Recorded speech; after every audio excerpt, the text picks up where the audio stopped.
வணக்கம் கிரிக்கெட் ரசிகர்களே. ஐபிஎல் 2026 தொடரின் மிக முக்கியமான குவாலிஃபயர் 2 போட்டியில் குஜராத் டைட்டன்ஸ் மற்றும் ராஜஸ்தான் ராயல்ஸ் அணிகள் மோதிய பரபரப்பான ஆட்டத்தின் முழு விவரங்களை இப்போது விரிவாக பார்ப்போம். மே 21 அன்று நியூ சண்டிகரில் உள்ள முல்லான்பூர் மைதானத்தில் நடைபெற்ற இந்த போட்டி கிரிக்கெட் ரசிகர்களுக்கு ஒரு மாபெரும் விருந்தாக அமைந்தது. இந்த போட்டியில் வெற்றி பெறும் அணி நேரடியாக இறுதிப் போட்டிக்கு முன்னேறி ராயல் சேலஞ்சர்ஸ் பெங்களூரர் சிபி அணியை எதிர்கொள்ளும் என்பதால் இரு அணிகளுக்கும் இடையிலான எதிர்பார்ப்பு மிக அதிகமாக இருந்தது. டாஸ் வென்ற ராஜஸ்தான் ராயல்ஸ் அணியின் கேப்டன் முதலில் பேட்டிங் செய்ய முடிவு செய்தார். ஆனால் ஆட்டத்தின் தொடக்கமே அவர்களுக்கு பெரும் அதிர்ச்சியாக அமைந்தது. குஜராத் டைட்டன்ஸ் அணியின் முன்னணி வேகப்பந்து வீச்சாளர் ககிசோ ரபாடா தனது அற்புதமான பந்துவீச்சின் மூலம் ராஜஸ்தானின் முன்வரிசையை சரித்தார். ஆட்டத்தின் முதல் 2 ஓவர்களிலேயே தொடக்க வீரர் யஷஸ்வி ஜெய்ஸ்வால் வெறும் 7 ரன்னிலும் துரு ஜுரேல் 7 ரன்களிலும் ஆட்டமிழந்து வெளியேறினர். ரபாடா தனது 4 ஓவர்களில் 35 ரன்கள் கொடுத்து 2 விக்கெட்டுகளை வீழ்த்தினார். இந்த இக்கட்டான சூழ்நிலையில் வைபவ் சூரியவன்ஷி குஜராத் அணியின் பந்துவீச்சை எந்தவித பயமுமின்றி எதிர்கொண்டார். முல்லான்பூர் மைதானத்தின் கடினமான ஆடுகளத்திலும் முகமது சிராஜ், ககிசோ ரபாடா மற்றும் பிரசித் கிருஷ்ணா போன்ற உலகின் தலைசிறந்த பந்துவீச்சாளர்களின் பவுன்சர்களை மிக எளிதாக எதிர்கொண்டார்.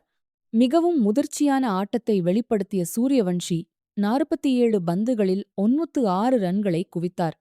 துரதிர்ஷ்டவசமாக சதம் அடிக்கும் வாய்ப்பை நூலிழையில் தவறவிட்டு ஆட்டமிழந்தார். மறுமுனையில் அனுபவ வீரரான ரவீந்திர ஜடேஜா நிதானமாக விளையாடி அணியின் ஸ்கோரை உயர்த்தினார். அவர் 35 பந்துகளில் 45 ரன்கள் எடுத்து ஆட்டமிழக்காமல் களத்திலிருந்தார்.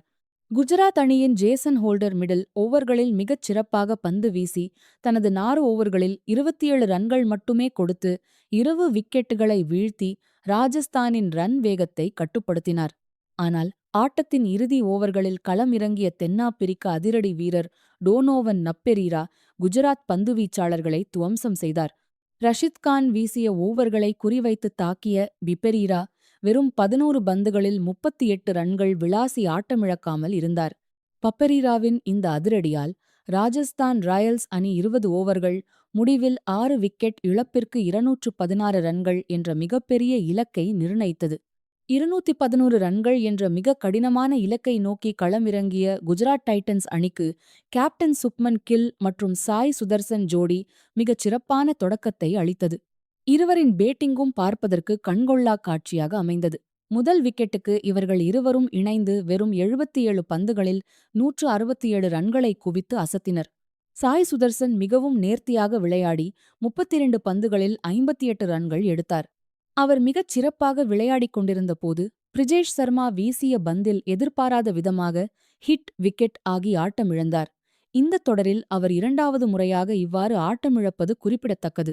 சாய் சுதர்சன் ஆட்டமிழந்தாலும் மறுமுனையில் கேப்டன் சுப்மன் கீல் ராஜஸ்தான் பந்துவீச்சாளர்களை சிதறடித்துக் கொண்டிருந்தார். அழுத்தமான இந்த நாக் அவுட் போட்டியில் 53 பந்துகளை மட்டுமே சந்தித்த சுப்மன் கில் 101 ரன்களை குவித்து ஒரு பிரம்மாண்டமான சதத்தை பதிவு செய்தார். சுப்மன் கில் ஆட்டமிழந்த பின் களத்தில் வாஷிங்டன் சுந்தர் மற்றும் ராகுல் திவேதியா இருந்தனர். வாஷிங்டன் சுந்தர் 90 பந்துகளில் 11 ரன்கள் எடுத்து ஆட்டமிழந்தார்.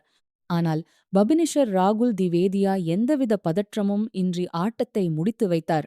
முடிவில் குஜராத் டைட்டன்ஸ் அணி 74 ஓவர்களில் 3 விக்கெட்டுகளை மட்டுமே இழந்து 203 ரன்கள் குவித்து 7 விக்கெட்டுகள் வித்தியாசத்தில் அபார வெற்றி பெற்றது. இந்த மகத்தான வெற்றியின் மூலம் குஜராத் டைட்டன்ஸ் அணி கடந்த 5 சீசன்களில் 3வது முறையாக ஐபிஎல் இறுதிப் போட்டிக்கு முன்னேறியுள்ளது. இறுதிப் போட்டியில் அவர்கள் பெங்களூரு அணியை சந்திக்க உள்ளனர். மீண்டும் அடுத்த ஒரு சிறப்பான கிரிக்கெட் பதிவுடன் சந்திக்கிறேன். நன்றி.